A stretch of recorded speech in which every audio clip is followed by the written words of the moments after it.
She fell in love with him by chance. Her husband bought a motorhome and took the family on a trip one day, but the toilet got clogged. At the campsite, her husband was fixing the toilet, and she urgently needed to find a restroom. There was a queue for the restroom. She saw a man bending over to fill his motorhome with water, and since the license plate indicated they were from the same city, she approached him and said, "Hi, fellow townsman, can I use your restroom?" The man lifted his head. What a handsome face. That was how she started thinking about him. Later, while everyone was setting up barbecue stands at the campsite, she saw his family. His wife was petite and plain-looking. Not as pretty as me, she thought. 2 kids were running around on the ground. The girl, being older, was bullying the boy, and he was just watching with a smile. He favors his daughter more. This added to her good impression of him. Occasionally, his gaze would meet hers, also observing her family. When their eyes met accidentally, they quickly looked away, but there was a mix of shame, resonance, and joy in their glances. It was simply delightful. Late at night, she went to the convenience store and bumped into him again. "Is the toilet fixed?" he asked. She smiled awkwardly. "Yes, it's fixed." Then she added, "You get what you pay for. A motorhome costing over 300,000 yuan keeps having problems." She could tell his motorhome was much more expensive. "Did you buy yours?" Now it was his turn to be surprised. "We rented ours." They chatted about motorhomes, and to prolong the conversation, she picked up a bottle of water, then grabbed some unrelated items. Finally, she had so much stuff she had to go to the checkout, ending their conversation. Both felt unsatisfied with the brief chat. "Let's add each other on WeChat." The man said, "If you ever have any issues with your motorhome, feel free to ask. I probably know more about these things than you do." Her heart leaped with joy. He finally made a move. She had vaguely felt his interest in her but wasn't sure. This sudden certainty made her heart swell, almost making it hard to breathe. Is this the start of an affair?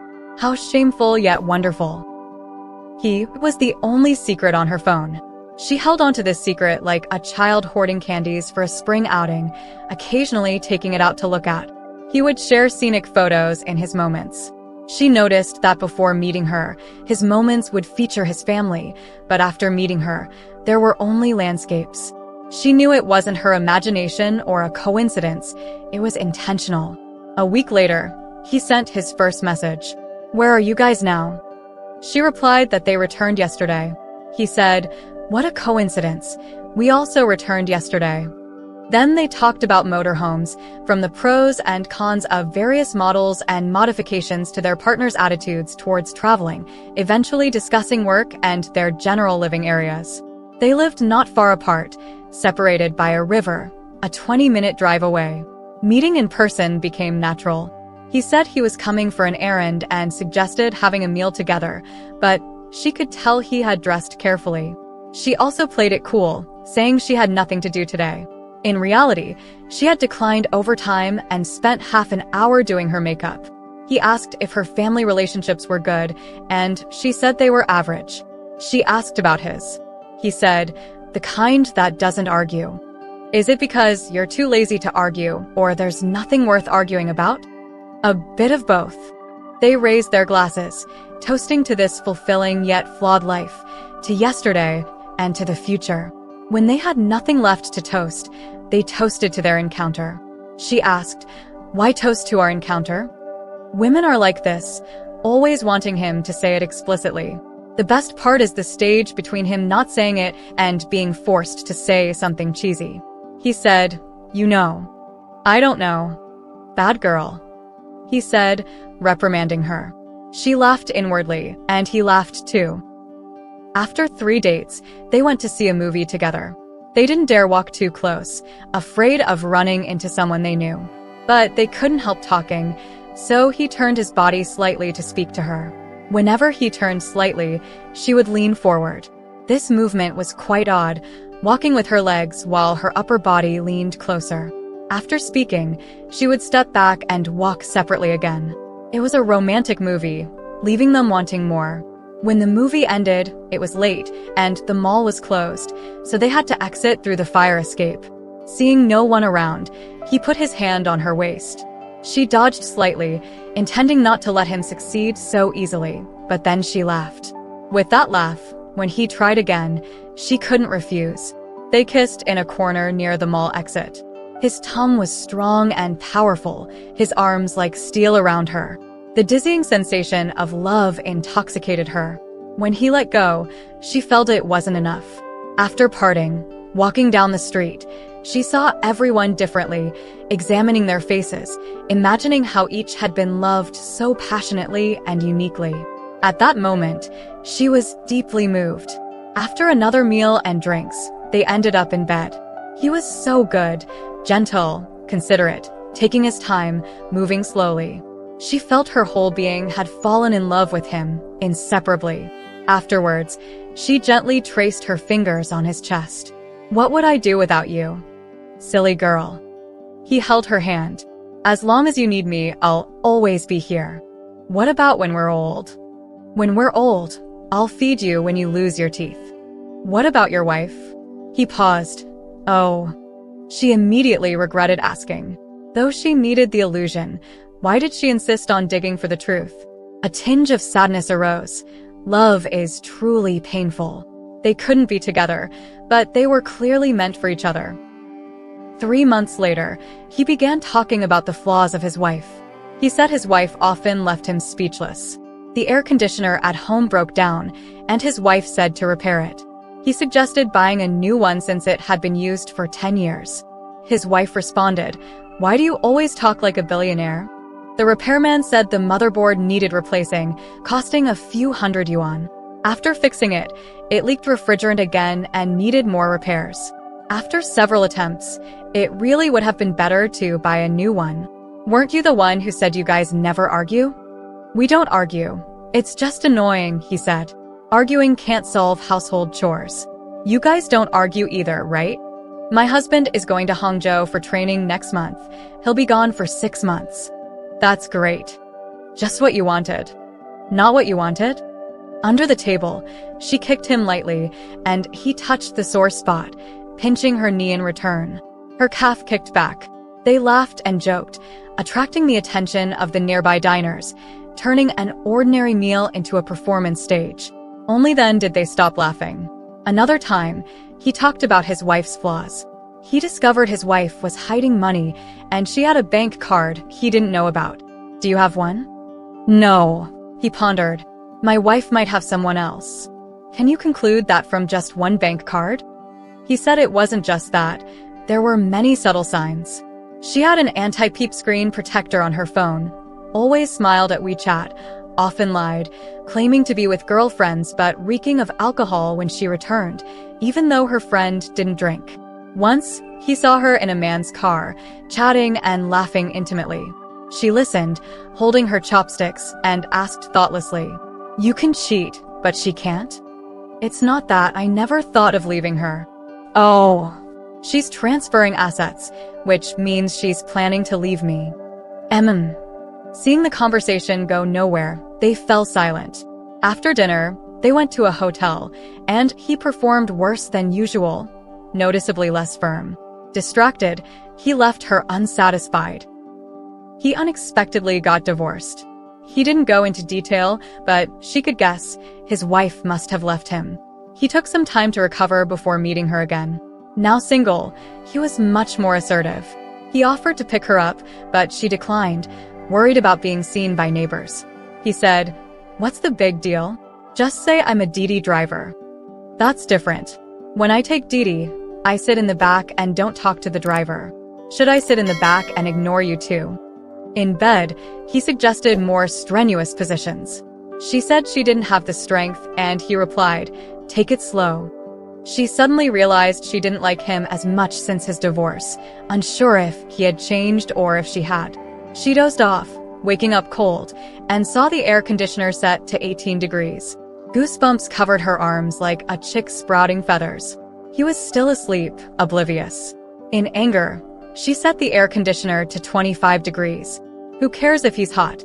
His advances became more aggressive, sending messages day and night. If she didn't reply, he complained. "Isn't your husband away?" I still don't like being interrupted at work. Okay. After a few minutes, he sent another angry emoji. The initial excitement was gone. Without worries, men are all equally unattractive. On the weekend, she arranged to play sports with friends. He insisted on coming. She said it wasn't convenient, worried others would notice. He promised no one would suspect anything. She reluctantly agreed. As soon as he arrived, he started showing off his muscles, his skills, his attentiveness to her. Even a blind person could see their unusual relationship, making her truly angry. Are you afraid people won't notice? She angrily asked after the game. What did I do? Do I need you to open my water bottle? Do I need you to fetch my stored clothes? Do I need you to go easy on me during the game? I always act this way. Suddenly, she didn't want to argue. As he said, trivial matters can't be solved by arguing. Confronting them head-on only makes things worse, adding to the frustration. Everything he did today was clearly intentional. He was unreliable. But for someone capable of cheating during marriage, how high could his moral standards be? Another possibility was that he couldn't control his desire to assert ownership, a person who couldn't control their emotions. What was there to love about him? It turned out that attractiveness depreciates fastest in relationships. After 3 months, this advantage was unconsciously forgotten. He parked his car outside her office building and sent a WeChat message suggesting they go to a band's performance together. She came down with a stern face. There's a huge parking lot, but you had to park right under the building. The security guards had to chase you away, and everyone coming in and out saw you. Do you have to be like this? He wasn't pleased either. I was just thinking you're wearing high heels and trying to save you a few steps. In the past, this might have touched her. But now, her feelings had changed. People can't control their emotions. To love or not to love, to be annoyed or not to be annoyed. These feelings can't be controlled. People can only be pushed along by them. She vented her emotions recklessly. If you're too much of a disruption in my life, we should stop seeing each other. What are you saying? I got divorced. Was it because of me? Can you say it wasn't because of you? How could it be because of me? You said yourself that when you found someone outside, you never thought of leaving her. I was just speaking carelessly. When are you not speaking carelessly? How do I know when you're being careless and when you're not? You said you'd take care of me when we're old, said I was the most beautiful in the world. I thought that was just careless talk too. And don't put the weight of your divorce on me. Do you think I can take any responsibility for it? He forced himself to calm down and said, I never asked you to be responsible. Expecting me to be your long-term lover is also a kind of responsibility. Why didn't you say this before? I realize things have changed between us. You've changed. Maybe. She was tired of the pointless argument and said bluntly, maybe the thrill I used to like isn't there anymore. Are you saying if you had gone to the bathroom that day and met someone else who looked like me, you would have gone to bed with them too? She steeled herself. Yes. He pulled over to the side of the road. Get out. It seemed he was truly hurt. She wasn't happy either. He had said he wouldn't leave his family for an affair. Their relationship was supposed to be simple and straightforward. Was it really worth getting upset over? If it worked out, they'd stay together. If not, they'd part ways. Throwing her out halfway, did he really have to inject romance into a casual fling? She thought about how she had once felt romantic towards him. Oh well, she shouldn't have expected too much from him.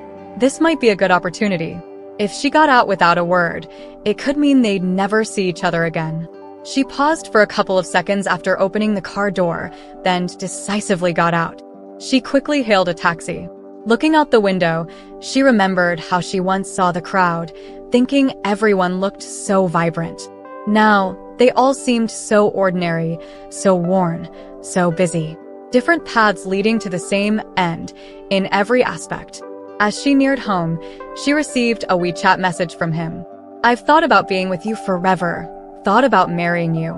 She didn't know if he meant he thought about it before or after his divorce. It didn't matter. Even if he thought about it before the divorce, it wasn't her pride. If it was after, it was a burden. He made her realize how strong human pettiness can be, and she was not immune. She only liked those she couldn't have, enjoyed the adrenaline rush from stealing, but when that person was within reach, it became boring. She replied, "Sorry, I don't want my snacks to turn into plain rice." And she blocked him.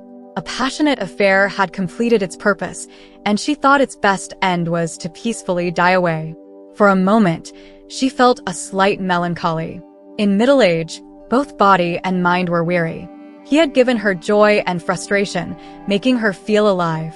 Now, erasing him from her life made it seem like suddenly there was no one left in the world. She sighed.